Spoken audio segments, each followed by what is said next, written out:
प्यारे बच्चों, कक्षा 12 की विषय गणित के अंतर्गत आज हम लोग अध्याय 6 अवकलज के अनुप्रयोगों का अध्ययन करेंगे। पिछले अध्याय में हम लोगों ने सीखा कि हम किस तरीके से किसी फलन का अवकल गुणांक यानी अवकलज ज्ञात करते हैं। आज हम उसके अनुप्रयोगों का अध्ययन करेंगे।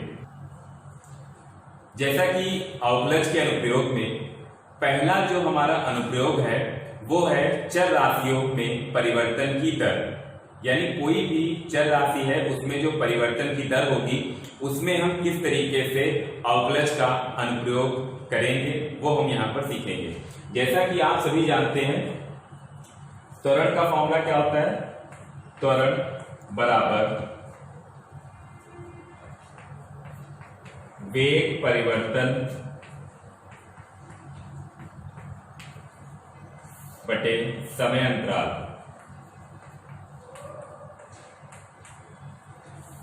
ठीक, सिंबल में अगर हम इसको लिखते हैं तो A बराबर delta V upon delta T। ठीक, तो त्वरण के सूत्र को हम लोग लिखते हैं A बराबर delta V upon delta T। हम लोगों ने त्वरण की परिभाषा क्या पढ़ी है कि वेग परिवर्तन की दर को त्वरण कहते हैं। यही परिभाषा हम लोगों ने पढ़ी। तो देखिए, वेग परिवर्तन की दर, तो वेग परिवर्तन तो डेल्टा V व्यक्त करता है, और दर का जब भी कहीं मतलब आता है, जब भी कहीं भाषा में आता है दर, तो उसका मतलब होता है समय के सापेक्ष, यानी समय के सापेक्ष जो परिवर्तन होता है उसे हम परिवर्तन की दर कहते हैं। तो जैसे यहाँ पर क्या है, जैसे जैसे समय बदलेगा वैसे वैसे वेग में भी अगर परिवर्तन होता है तो उसे क्या कहते हैं? त्वरण कहते हैं। तो समय बदलने पर वेग में भी परिवर्तन हुआ तो वेग परिवर्तन यानी डेल्टा V, वेग परिवर्तन की दर यानी डेल्टा T अपॉन में आ जाएगा। ठीक, तो जैसे कि हम लोगों ने सूत्र पढ़ा है, त्वरण बराबर वेग परिवर्तन बटे समय अंतराल, यानी वेग परिवर्तन की दर को त्वरण कहते हैं। तो देखिए, दर आया तो दर का मतलब होगा कि अपॉन में क्या होगा? डेल्टा T होगा, यानी हम समय अंतराल से के सापेक्ष जो है वो वेग परिवर्तन को हम व्यक्त करेंगे। उसी तरीके से जैसे ये delta V upon delta T है, लेकिन अगर परिवर्तन बहुत ही सूक्ष्म है तो हम इसको D लिख सकते हैं। तो ये क्या हो जाएगा? dV upon dt। इसका मतलब भी वही है, डेल्टा थोड़ा ज्यादा परिवर्तन होता है, D अगर लग गया तो उसका मतलब है सूक्ष्म परिवर्तन, तो dV अपॉन dt। ठीक, तो ये क्या है? वेग परिवर्तन की दर। अब dV अपॉन dt को देखकर हमें लगा dy dx। हम लोगों ने पढ़ा कि अगर कोई फलन y है तो उसका x के सापेक्ष अवकलज क्या होता है? dy बाय dx होता है। तो dV अपॉन dt और dy dx, तो इसका मतलब क्या है कि जैसे जैसे x में परिवर्तन हुआ वैसे वैसे y में परिवर्तन जो हुआ उसकी दर को डिनोट कर रहा है। ठीक, तो इसका मतलब यह है कि अगर समय के सापेक्ष कहा जाएगा तो अपॉन में क्या लगेगा? dt लगेगा। तो dy dt या dx अपॉन dt कोई भी राशि है, ठीक, उसमें परिवर्तन की दर का मतलब है कि उसको समय के सापेक्ष हमें अवकलन करना पड़ेगा। इसके लिए जो है वो हमें, जैसे कि वृत्त का क्षेत्रफल क्या होता है, वृत्त की परिधि का क्या सूत्र होता है, घन का आयतन क्या होता है, बेलन का आयतन क्या होता है, गोले का आयतन क्या होता है, इस पर आधारित प्रश्नों को अब हम लोग हल करेंगे। तो अब हम लोग उन प्रश्नों को हल करना सीखेंगे। तो प्रश्न हमारा है, एक वृत्त की त्रिज्या 3 सेंटीमीटर प्रति सेकंड की दर से बढ़ रही है, तो उसके क्षेत्रफल में परिवर्तन की दर ज्ञात कीजिए जबकि त्रिज्या 10 सेंटीमीटर है। तो हम लोग जानते हैं कि अगर वृत्त का क्षेत्रफल हमारा जो है वो बढ़ेगा तो तभी बढ़ सकता है जब उसकी त्रिज्या भी बढ़ेगी। तो त्रिज्या यहाँ पे बढ़ रही है तो क्षेत्रफल भी बढ़ेगा, लेकिन वो किस रेट से बढ़ेगा, यानी किस हिसाब से बढ़ेगा, परिवर्तन की दर हमें यहाँ पर ज्ञात करनी है। तो सबसे पहले मान लिया वृत्त की त्रिज्या 8 सेंटीमीटर, ठीक, और r की वैल्यू दी कितनी है? 10 सेंटीमीटर, तो r बराबर 10 सेंटीमीटर। त्रिज्या में वृद्धि की दर, तो त्रिज्या में वृद्धि की दर कितनी है? 3 सेंटीमीटर प्रति सेकेंड। देखिए, अगर वृद्धि है तो प्लस का लिखेंगे और अगर कमी है तो माइनस का लिखेंगे। ठीक, तो त्रिज्या में परिवर्तन है यानी dr, दर है इसलिए dt, तो dr अपॉन dt कितना है प्लस 3 सेंटीमीटर प्रति सेकेंड। ठीक, समझ के, अगर प्लस है तो उसका मतलब होगा वृद्धि और माइनस है तो उसका मतलब होगा कमी, तो वृद्धि है इसलिए प्लस का। हमें निकालना है वृत्त के क्षेत्रफल में परिवर्तन की दर, तो वृत्त का क्षेत्रफल कितना होता है a बराबर पाई आर स्क्वायर। ठीक, हमें परिवर्तन की दर निकालनी है तो t के सापेक्ष हम अवकलन करेंगे, तो t के सापेक्ष अवकलन करेंगे तो dA अपॉन dt बराबर पाई आर स्क्वायर का कितना हो जाएगा 2r dr अपॉन dt। इसमें हम r का मान रखेंगे 10 और dr अपॉन dt का मान रखेंगे 3। इनकी हम गुणा करेंगे तो dA अपॉन dt कितना मिलेगा 60 पाई, यानी वृत्त के क्षेत्रफल में परिवर्तन की दर कितनी हो जाएगी 60 पाई। चूंकि क्षेत्रफल है इसलिए सेंटीमीटर स्क्वायर, दर है इसलिए सेकंड, तो 60 पाई सेंटीमीटर स्क्वायर प्रति सेकंड। प्लस का आ रहा है इसलिए क्षेत्रफल में जो परिवर्तन होगा वो हमारा क्या होगा, वृद्धि होगी। अगला प्रश्न देखते हैं। अगला प्रश्न है, एक आयत की लंबाई x में कमी की दर 5 सेंटीमीटर प्रति मिनट तथा चौड़ाई y में वृद्धि की दर 4 सेंटीमीटर प्रति मिनट है। आयत के परिमाप तथा क्षेत्रफल में परिवर्तन की दर ज्ञात कीजिए, जबकि x बराबर 8 सेंटीमीटर तथा y बराबर 6 सेंटीमीटर। तो x का मान दिया है 8, y का मान दिया है 6, लंबाई कह दी है x और लंबाई में क्या है कमी की दर, तो कमी की दर किसमें x में, तो dx अपॉन dt कितना हो गया माइनस का 5 सेंटीमीटर प्रति मिनट, माइनस का मतलब कमी, और y में परिवर्तन की दर यानी वृद्धि है तो 4 प्लस का हो जाएगा, तो dy अपॉन dt बराबर 4 सेंटीमीटर प्रति मिनट। अब सबसे पहले हमें आयत के परिमाप में परिवर्तन की दर ज्ञात करनी है। तो आयत का परिमाप जैसे कि हम लोगों ने पिछली कक्षाओं में पढ़ा है, आयत का परिमाप क्या होता है, 2 ब्रैकेट में लंबाई प्लस चौड़ाई, तो 2 लंबाई कितनी है x, चौड़ाई कितनी है y, तो 2 ब्रैकेट में x प्लस y। अब हम क्या करेंगे, हमें परिमाप में परिवर्तन की दर ज्ञात करनी है, तो हम t के सापेक्ष अवकलन कर देंगे, तो dp अपॉन dt बराबर 2 ब्रैकेट में dx upon dt plus dy upon dt। dx upon dt का मान -5 और dy अपॉन dt का मान प्लस का 4। ठीक, इसको गुणा कर देंगे तो dp अपॉन dt कितना आ जाएगा माइनस का 2। माइनस का मतलब है कि उसमें क्या होगी, कमी होगी, तो आयत के परिमाप में कमी की दर 2 सेंटीमीटर प्रति मिनट है। देखिए जब हमने कमी लिख दिया है तो हम चिन्ह नहीं लिखेंगे, क्योंकि चिन्ह का मतलब ही है कमी या वृद्धि, तो चिन्ह नहीं लिखेंगे तो हम कमी लिख देंगे। तो आयत के परिमाप में कमी की दर पता चल गई। अब हम लोग इसके क्षेत्रफल में परिवर्तन की दर ज्ञात करें। आयत का क्षेत्रफल क्या होता है, लंबाई गुणे चौड़ाई, तो लंबाई x चौड़ाई y। अब हमें क्षेत्रफल में परिवर्तन की दर ज्ञात करनी है, तो हम t के सापेक्ष अवकलन करेंगे दोनों पक्षों में, तो dA अपॉन dt। यहाँ पर x और y दोनों क्या है, फलन, तो 2 फलन हमारे गुणे में है, तो जो गुणनफल का सूत्र है उसको हम लगाएंगे।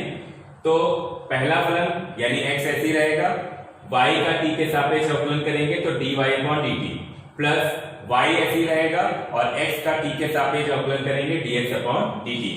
अब x का मान 8, dy dt का मान 4, y का मान 6 और dx अपॉन dt का मान -5।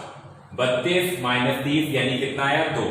तो dA अपॉन dt कितना आ गया, 2, प्लस का आया है, इसका मतलब आयत के क्षेत्रफल में वृद्धि की दर कितनी हो गई, 2, और चूंकि क्षेत्रफल है इसलिए सेंटीमीटर स्क्वायर, और प्रति मिनट चूंकि मिनट में दिया गया था इसलिए, तो आयत का क्षेत्रफल में वृद्धि की दर 2 सेंटीमीटर स्क्वायर प्रति मिनट होगी। अगला प्रश्न है, एक वायु के बुलबुले की त्रिज्या में वृद्धि की दर 1/2 सेंटीमीटर प्रति सेकेंड है, तो बुलबुले के आयतन में परिवर्तन की दर ज्ञात कीजिए, जबकि बुलबुले की त्रिज्या 1 सेंटीमीटर है। ठीक, तो सबसे पहले माना y के बुलबुले की त्रिज्या 8 सेंटीमीटर और r का मान कितना है 1, तो r बराबर 1 सेंटीमीटर। त्रिज्या में वृद्धि की दर, तो त्रिज्या यानी dr अपॉन dt यानी त्रिज्या में वृद्धि की दर, चूंकि वृद्धि है इसलिए प्लस का 1/2 सेंटीमीटर प्रति सेकंड। अब किस राशि में परिवर्तन निकालना है, आयतन में परिवर्तन निकालना है। तो हम जानते हैं कि जो वायु का बुलबुला होगा या कोई भी बुलबुला है तो उसका आकार कैसा होगा, गोलाकार होगा, यानी बुलबुले का आयतन क्या होगा, जो गोले का आयतन होता है 4/3 पाई r की घात 3। अब हमें आयतन में परिवर्तन की दर निकालनी है, तो हम dv अपॉन dt यानी t के सापेक्ष अवकलन कर देंगे। तो 4/3 पाई r क्यूब का करेंगे तो 3r स्क्वायर गुणे में dr अपॉन dt, तो 3 से 3 कैंसिल, 4 पाई r स्क्वायर यानी r की वैल्यू रख दी 1 और dr अपॉन dt कितना रख दिया 1/2, 2 से 4 कैंसिल, हल करने पर कितना आया dv अपॉन dt कितना आ गया 2 पाई। चूंकि प्लस का आया है इसका मतलब बुलबुले के आयतन में वृद्धि की दर 2 पाई सेंटीमीटर क्यूब, क्योंकि आयतन है इसलिए 2 पाई सेंटीमीटर क्यूब प्रति सेकंड होगी। अगला प्रश्न है, एक कण वक्र 6y बराबर x क्यूब प्लस 2 के अंदिश गतिमान है। वक्र पर वे बिंदु ज्ञात कीजिए जिस पर y निर्देशांक में परिवर्तन x निर्देशांक में परिवर्तन से 8 गुना है। ठीक, तो यहां पर क्या दिया गया है, y निर्देशांक में जो परिवर्तन है वो x निर्देशांक में परिवर्तन का 8 गुना है। ठीक, तो y निर्देशांक में परिवर्तन कितना होगा dy और x निर्देशांक में परिवर्तन कितना हुआ dx, तो dy जो है वो dx से 8 गुना, तो गुना का मतलब गुणा, तो dy बराबर 8 dx, जो भाषा में दिया था उसको हमने सिंबल में लिख लिया, dx अपॉन में ले आए तो dy dx कितना मिल गया 8 मिल गया। अब वक्र का समीकरण क्या है, ये दिया गया है, इसको हमने x के सापेक्ष इसका अवकलन किया, तो 6 dy dx equal 3x square, यहां से 3 से 6 कैंसिल हो गया 2 टाइम्स, तो dy dx कितना है x स्क्वायर बटे 2। ठीक, और dy dx का मान कितना है हमारे पास 8, तो 8 बराबर x स्क्वायर बटे 2, तो x स्क्वायर बराबर 16। ठीक, तिरछी गुणा करके x का मान आ गया प्लस माइनस 4, तो x के दो मान मिले, एक प्लस 4 और एक माइनस 4। बिंदु कहां पर है, वक्र पर स्थित है, तो वक्र की समीकरण को संतुष्ट करेगी। तो वक्र की समीकरण हमारी है 6y बराबर x क्यूब प्लस 2, समीकरण 1 हो गई। सबसे पहले x बराबर 4 रखा, तो y का मान कितना मिला 11 मिल गया, और फिर समीकरण 1 में x का मान हमने -4 रखा। ठीक, तो y का मान कितना मिल गया -31/3। तो वक्र पर वे बिंदु हमें ज्ञात करने थे, तो बिंदु हमारे कौन से हो गए 4, 11 तथा -4, -31/3। तो यहाँ पर जो हमारा पहला अनुप्रयोग है चर राशियों में परिवर्तन की दर, वो पहला अनुप्रयोग समाप्त होता है। अब हम लोग दूसरा अनुप्रयोग पढ़ेंगे। दूसरा हमारा अनुप्रयोग है वर्धमान तथा ह्रासमान फलन। तो इसको हम समझने के लिए हमने एक फलन ले लिया fx बराबर x स्क्वायर। ठीक, एक हमने टेबल बनाई जिसमें x की वैल्यू जो है वो हमने धीरे धीरे कम की। ठीक, तो -2 लिया, -3/2 लिया, माइनस का 1 लिया, माइनस का 1/2 लिया और 0 लिया। ठीक, तो इन पे फलन का मान क्या मिला x स्क्वायर, यानी इनके स्क्वायर हमने यहाँ पर लिखे। उसी तरीके से हमने दूसरी सारणी बनाई जिसमें हमने जो x के मान है वो 0 से ज्यादा लिए। यहाँ पे मान क्या है 0 से कम वाले, और वहां पे मान क्या है 0 और उससे ज्यादा वाले। ठीक, इसको हमने ग्राफ पे बनाया, यानी जो आलेख है वो हमने इसका बनाया। तो ऐसे -2, 4 आएगा, ये पॉइंट को मिलाते हुए हमने ये आलेख बनाया। अब हम जरा देखते हैं यहाँ पे ऊंचाई इसकी, भाई यही तो y का मान व्यक्त करेगा, तो ये यहाँ पर ऊंचाई ज्यादा है, इस पॉइंट पे कम हो गई, इस पे और कम हो गई, इस पे और कम हो गई और इस पे बिल्कुल कम हो गई। यानी जब x का मान जो है वो हमारा 0 से कम है तो आलेख की ऊंचाई धीरे धीरे क्या हो रही है, कम हो रही है। और आलेख की ऊंचाई का मतलब है y का मान, और y क्या होता है, फलन। तो फलन का मान क्या हो रहा है, धीरे धीरे कम हो रहा है, यानी घट रहा है। तो लगातार y का मान घट रहा है, यानी फलन जो है वो ह्रासमान है। तो x लेस देन 0, यानी x का मान जब 0 से कम है तो फलन का मान क्या हो जाएगा, धीरे धीरे घट रहा है, तो फलन क्या हो गया, ह्रासमान हो गया। यानी लगातार फलन के मान में कमी हो रही है, तो फिर फलन ह्रासमान होगा। यहां पर जरा देखते हैं, यहां पे ऊंचाई इसकी बढ़ी, यहां पे और बढ़ी, यहां पे और बढ़ गई, और यहां पे और ज्यादा बढ़ गई। तो जैसे जैसे देखिए x का मान बढ़ता जा रहा है, इधर क्या है, x का मान बढ़ रहा है, इस साइड में x का मान क्या हो रहा है, बढ़ रहा है। तो x का मान बढ़ रहा है, फलन का ग्राफ जो है वो भी, इसकी ऊंचाई भी बढ़ रही है। तो जब x का मान बढ़ रहा है और फलन का मान भी बढ़ रहा है, इसका मतलब फलन जो है वो वर्धमान है। और कब, x ग्रेटर देन 0 के। यहां पर क्या था, x का मान लगातार कम हो रहा था, फलन का मान भी कम हो रहा था, इसलिए x लेस देन 0 पे फलन ह्रासमान था। यहां पे x का मान 0 से ज्यादा है और धीरे धीरे बढ़ रहा है, तो फलन का मान भी धीरे धीरे बढ़ रहा है, तो फलन जो है वर्धमान है। अब हम जानेंगे किसी बिंदु पर वर्धमान या ह्रासमान फलन हम कैसे जांच करेंगे। तो किसी बिंदु पर वर्धमान या ह्रासमान फलन, तो मान लिया कि एक फलन जो कि अंतराल दिया गया है a, b, तो एक फलन a, b बड़े ब्रैकेट में a, b में सतत है तथा स्मॉल ब्रैकेट में a, b में हमारा अवकलनीय है, ठीक। तो इसका मतलब है a से b तक, और उसका मतलब है a और b के बीच में। तो जो फलन है fx वो a, b में वर्तमान होगा यदि f dash x greater than 0, यानी जो प्रथम अवकलज है अगर उसका मान जो है वो 0 से ज्यादा आता है, तो फिर जो हमारा फलन है वो दिए गए अंतराल में वर्तमान होगा, जबकि x क्या होगा, a, b में बिलोंग करेगा, यानी a और b के बीच कोई x का मान होगा। दूसरा, fx a, b में ह्रासमान होगा यदि f dash x less than 0, यानी f डैश x का मान 0 से अगर कम है तो फलन हमारा ह्रासमान होगा, जबकि x जो है वो a, b में ही बिलोंग करेगा। fx a, b में ना तो वर्तमान होगा और ना ही ह्रासमान होगा, ठीक। कब, जब f डैश x बराबर 0 हो। तो इस तरीके से हम ये जांच करेंगे कि जो हमारा फलन है वो किसी बिंदु पर वर्तमान है या फिर ह्रासमान है। अब इससे संबंधित प्रश्नों को हल करेंगे। तो प्रश्न है, दिखाइए कि फलन fx बराबर 3x प्लस 17 r पर वर्तमान है। यानी जो फलन दिया गया है 3x प्लस 17, ये हमारा r पे, r का मतलब क्या है, वास्तविक संख्याओं का समुच्चय, यानी सभी वास्तविक संख्याओं के लिए ये फलन जो है वो वर्तमान है, ये हमको सिद्ध करना है।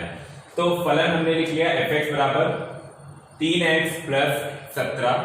हमने क्या किया, इसको एक बार इसका अवकलन कर दिया, तो f डैश x बराबर कितना हो गया, 3, क्योंकि x का 1 हो जाएगा और 17 का 0 हो जाएगा, तो f डैश x कितना आ गया, 3। अब ये जो 3 है 0 से ज्यादा है, यानी f dash x greater than 0। और भी मैंने बताया था आपको कि अगर f डैश x 0 से ज्यादा होता है तो फलन उस पर वर्तमान कहलाता है। तो वहां पर अंतराल था, यहां पे दिया गया है ना r का मतलब वास्तविक संख्याओं के अंतर्गत ये जो फलन होगा ये हमारा कैसा होगा, वर्तमान होगा। तो अब हमारा प्रश्न है कि वे अंतराल ज्ञात कीजिए जिसमें दिया गया फलन जो है वो वर्तमान तथा ह्रासमान होगा। अब यहां पर हमें दो काम करने हैं। एक तो सबसे पहले हमें अंतराल ज्ञात करना है कि अंतराल कौन कौन से मिलेंगे, और फिर उन अंतरालों पर हमें ये जांच करनी है कि किस पे फलन वर्तमान है तथा ह्रासमान है। तो सबसे पहले फलन fx बराबर 2x स्क्वायर माइनस 3x, एक बार इसका अवकलन किया तो f डैश x बराबर 4x माइनस 3। अब मान लिया कि f डैश x बराबर 0। ये 0 क्यों किया गया है, क्योंकि अभी हम लोगों ने देखा था कि अगर f डैश 0 के बराबर है तो फलन ना तो वर्धमान होगा और ना ही ह्रासमान होगा। तो हम यहाँ पर जीरो जो है वो करके हम वैल्यू निकालते हैं, यानी x का मान निकालते हैं और अंतराल ज्ञात करते हैं। तो जो f डैश x आया उसको जीरो के बराबर किया, तो 4x माइनस 3 बराबर 0। तो x का मान आ गया 3/4। अब अंतराल कैसे ज्ञात करेंगे? x के जो भी मान आए, यहाँ पर एक मान आया है, 2 3 मान भी आ सकते हैं। संख्या रेखा हम लोगों ने बनाई। हम लोगों ने 11वीं कक्षा में पढ़ा था रैखिक असमीकाएं, तो वहां पर हम लोगों ने संख्या रेखा पे व्यक्त करना भी सीखा था।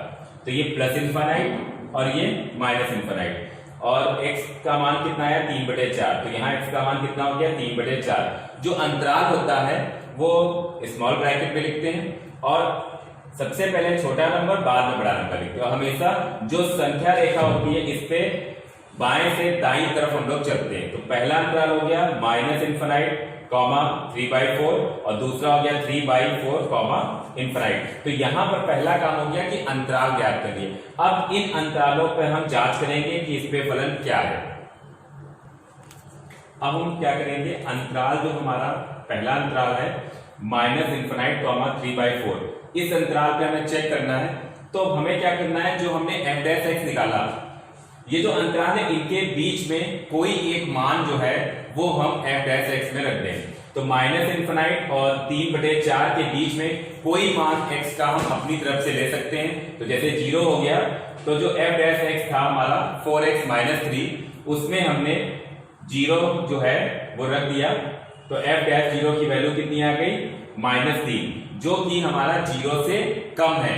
यानी f डैश 0 यानी इस अंतराल पे जो हमारा f डैश x आया वो लेस देन 0 आया, यानी इस अंतराल पे फलन क्या हो गया, ह्रासमान हो गया। दूसरा जो अंतराल था 3/4 कॉमा इनफाइनाइट, इनके बीच में कोई एक मान ले लें, तो 1 ले लिया, इसको हमने f डैश x में रख दिया 1। तो कितना आया ग्रेटर देन 0, तो ग्रेटर देन 0 आया f डैश x, इसलिए फलन जो है वो हमारा इस अंतराल पे वर्धमान हो गया। तो इस क्वेश्चन में हमने पहले अंतराल निकाले और फिर उन अंतरालों पे हमने ये जांच करी कि फलन वर्धमान है या ह्रासमान है। अगला प्रश्न है, सिद्ध कीजिए y बराबर log 1 plus x minus 2x upon 2 plus x greater than -1 अपने संपूर्ण प्रांत में वर्धमान फलन है। तो सबसे पहले जो फलन था वो हमने लिखा, हमने इसका अवकलज ज्ञात किया यानी d/dx किया। तो d/dx क्या, log 1 प्लस x का अवकलन 1/1 प्लस x हो जाएगा। यहां पर भाग वाला तरीका लगाएंगे और हम d/dx निकाल लेंगे, और यहां पर क्या किया, एलसीएम लेके हमने इसको हल कर लिया। तो जो d/dx आया वो हमारा आया x² अपॉन 1 प्लस x और 2 प्लस x का होल स्क्वायर। ये हमारा d/dx फाइनल आया कैलकुलेट करने पर। अब क्वेश्चन क्या किया गया, प्रश्न में क्या है कि फलन वर्धमान है। तो फलन वर्धमान है तो क्या होना चाहिए, f dash x greater than 0, यानी जो f डैश x का मान आया वो 0 से ज्यादा होना चाहिए। तो जो हमारा f डैश x आया वो ग्रेटर देन 0 होने के लिए कंडीशन क्या है, x², ये तो हमेशा प्लस का ही मिलेगा यानी 0 से ज्यादा ही मिलेगा। 2 प्लस x का होल स्क्वायर, क्योंकि यहां भी होल स्क्वायर है यानी वर्ग है, तो ये भी हमें हमेशा प्लस का ही मिलेगा। केवल 1 प्लस x इसके चिन्ह पर निर्भर करेगा कि ये 0 से ज्यादा होगा या 0 से कम होगा।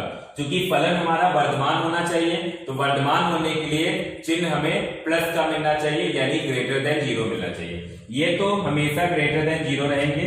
तो 1 प्लस x ग्रेटर देन 0, क्यों, क्योंकि इस पूरे को 0 से ज्यादा होने के लिए केवल ये 0 से ज्यादा होना चाहिए। ठीक, तो 1 प्लस x ग्रेटर देन 0, हम लोगों ने असमीका हल करना सीखा है, इसको उधर ले गए तो x ग्रेटर देन -1, यानी x ग्रेटर देन -1 आया, तब ये हमारा फलन क्या है, वर्धमान। तो x ग्रेटर देन -1 के लिए जो है वो फलन हमारा वर्धमान होगा। तो यहां पर आज अवकलज के दो अनुप्रयोग बताए, चर राशियों में परिवर्तन की दर ज्ञात करना और फलन वर्धमान है या ह्रासमान है यह ज्ञात करना। अब इस पर आधारित कुछ गृह कार्य आप लोगों को हम देते हैं। तो अब गृह कार्य के कुछ प्रश्न हैं। जैसे पहला प्रश्न है एक परिवर्तनशील घन का किनारा 3 सेंटीमीटर प्रति सेकंड की दर से बढ़ रहा है, घन का आयतन किस दर से बढ़ेगा जबकि किनारा 10 सेंटीमीटर लंबा है। तो घन के किनारे का मतलब घन की भुजा से ही होगा। ठीक, दूसरा प्रश्न है, एक वृत्त की त्रिज्या 0.7 सेंटीमीटर प्रति सेकंड की दर से बढ़ रही है, तो इसकी परिधि की वृद्धि की दर ज्ञात कीजिए, जबकि इसकी त्रिज्या जो है वो 4.9 सेंटीमीटर है। तो इसको भी वैसे ही लगाना है, परिधि में परिवर्तन की दर पूछी जा रही है। तीसरा है, वे अंतराल ज्ञात कीजिए जिसमें फलन f(x) बराबर 4x⁻³ - 6x² - 72x + 30 द्वारा प्रदत्त फलन वर्धमान या ह्रासमान है। तो यहाँ पर हमें अंतराल ज्ञात करने हैं और फिर अंतराल पे हमें जांच करनी है कि फलन हमारा वर्धमान है और ह्रासमान है किन अंतरालों पे। तो आज हमारा जो है वो अवकलज के अनुप्रयोग के अंतर्गत 2 अनुप्रयोग हमारे जो है वो पूर्ण होते हैं। अगले अध्याय में यानी अगले वीडियो में हम लोग जो है वो इसका अगला पार्ट पढ़ेंगे और उसमें आगे के अनुप्रयोगों को सीखेंगे। आशा करता हूं कि आप सभी को अच्छी तरीके से समझ में आया होगा। धन्यवाद।